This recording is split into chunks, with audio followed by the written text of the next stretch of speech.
శుక్లాంబరధరం విష్ణుం శశివర్ణం చతుర్భుజం ప్రసన్నవదనం ధ్యాయేత్ సర్వవిఘ్నోపశాంతయేత్. అగజానన పద్మార్కం గజాననమహర్నిశం అనేకదంతం భక్తానాం ఏకదంతం ఉపాస్మహే. గురుర్బ్రహ్మా గురుర్విష్ణు గురుర్దేవో మహేశ్వరః. గురుర్సాక్షాత్ పరం బ్రహ్మ తస్మై శ్రీగురవే నమః.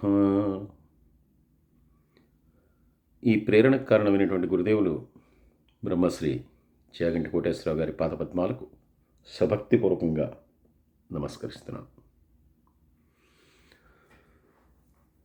భక్తి బంధువులారా, కొన్ని సంవత్సరాల క్రితం భక్తి బంధువులు అనేటటువంటి పేరుతోటి ప్రారంభించబడినటువంటి ఈ మాధ్యమం ద్వారా ఆ పరమేశ్వరుని యొక్క కృపతోటి, ఆయన యొక్క అనుగ్రహంతో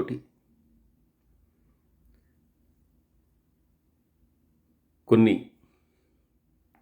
పురాణములను, భగవద్గీత,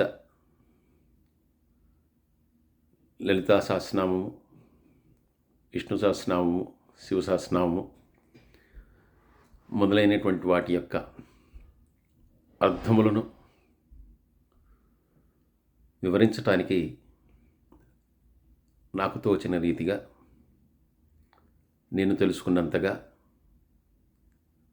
మీ అందరితో కలిసి పంచుకోవటానికి ఒక ప్రయత్నాన్ని మొదలుపెట్టి మీ అందరి యొక్క సహకారంతో దాన్ని కొనసాగిస్తూ వచ్చాను. ఇప్పుడు కూడా కొంతమంది ఔత్సాహికులు నారాయణీయం శ్లోకములను చదవటానికి, దానికి అర్థము చెప్పటానికి నన్ను ఆ శ్లోక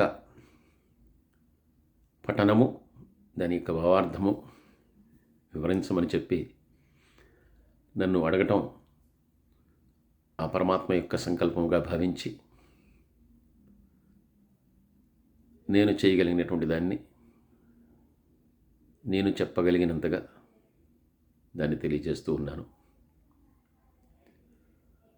ఇప్పుడు మహాభారతం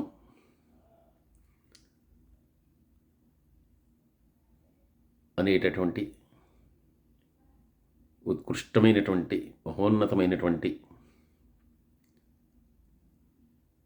ఇతిహాసాన్ని మీ అందరి ముందు ఉంచి మీ అందరితో కలిసి పంచుకోవటానికి నేను చేస్తున్నటువంటి ప్రయత్నమే ఈ మహాభారతము.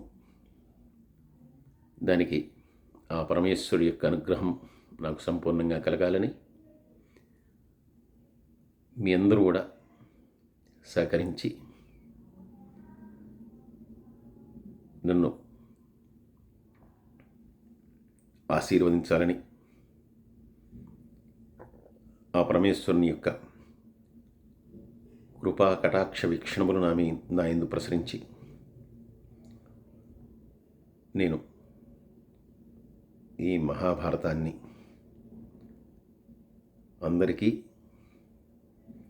అర్థమయ్యే రీతిలో వివరించడానికి సంపూర్ణమైనటువంటి శక్తిని ఆ పరమేశ్వరుడు ప్రసాదించాలని మనస్ఫూర్తిగా కోరుకుంటూ ఉన్నాను.